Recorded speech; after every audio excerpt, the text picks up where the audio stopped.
आखिर कैसे पाकिस्तान में धड़म से तमाम चीज़ें सस्ता होना शुरू हो गई? आखिर कैसे?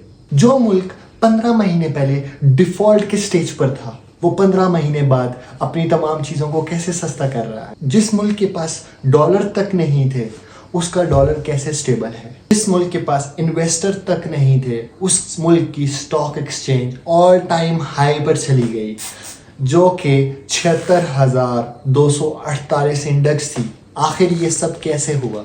आखिर कहाँ से ये सब पैसा आया? इन सब सवालों का जवाब आज हम इस वीडियो में देने की कोशिश करेंगे। हमने इसके ऊपर प्रॉपर रिसर्च की और 2 रीज़न्स हमें मिली। रीज़न नंबर 1 ये थी कि पाकिस्तान में काफ़ी ज़्यादा गैर मुल्की सरमायाकारी हुई। मुख्तलिफ़ मुल्कों ने पाकिस्तान में सरमायाकारी की। जापान ने $9.8 मिलियन पाकिस्तान को दिए, जो 2024 में पाकिस्तान को एलोकेट हो गए। चाइना ने $2 बिलियन का पाकिस्तान को लोन दिया, जो कि फरवरी 2024 में था। इसी तरह गल्फ़ रीजन ने $25 बिलियन की पाकिस्तान के अंदर इन्वेस्टमेंट की, मुख्तलिफ डेवलपमेंट प्रोग्राम से और मुख्तलिफ इन्वेस्टमेंट ग्रुप के साथ। यूनाइटेड स्टेट्स ने 1.5 बिलियन की पाकिस्तान को एड दी 2024 के अंदर। यूनाइटेड किंगडम ने 41.5 मिलियन यूरोज पाकिस्तान को एलोकेट किए थे 2023 में, जो कि 2024 के 3rd मंथ में पाकिस्तान को मिल गए।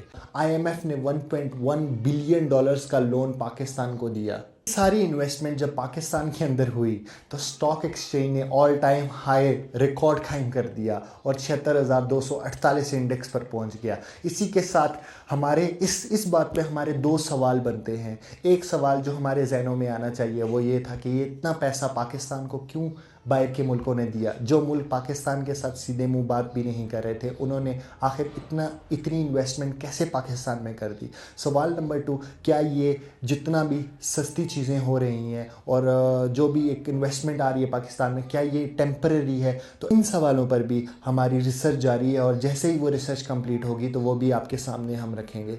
सेकेंड रीज़न जानने के लिए हमें 2010 में जाना पड़ेगा, जहाँ पर अफ़गानिस्तान और पाकिस्तान के दरमियान एक एग्रीमेंट साइन हुआ।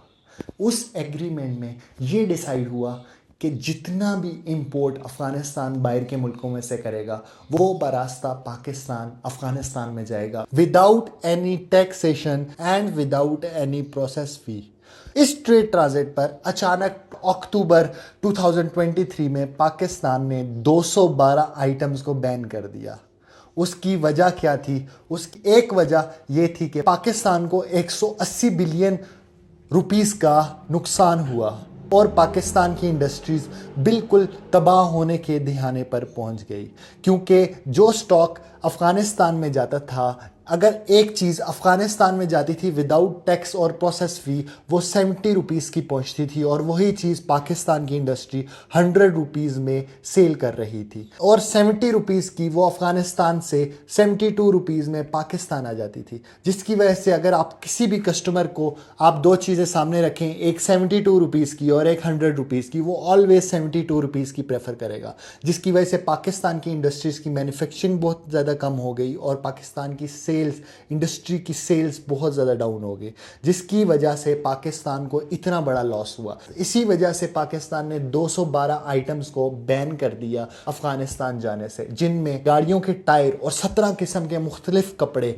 और वो आइटम जो अफ़गानिस्तान से वापस पाकिस्तान स्मगल हो रहे थे, इसलिए उन्होंने उसको बैन कर दिया। इस बैन की जो सेकंड वजह थी वो ये थी, अफ़गानिस्तान से पाकिस्तान स्मगलिंग हो रही थी, उसी तरीके से पाकिस्तान से खुर्दोनोश की डेली आइटम्स, जिनमें दाल, चीनी, आटा और इस तरह की ग्रॉसरी आइटम्स, वो पाकिस्तान से अफ़गानिस्तान इसी ट्रेड के कंटेनर्स में स्मगल किए जा रहे थे, जिसकी वजह से पाकिस्तान में हर चीज़ का प्राइस अपने हाई पर पहुंच गया था और डेली राइज हो रहा था।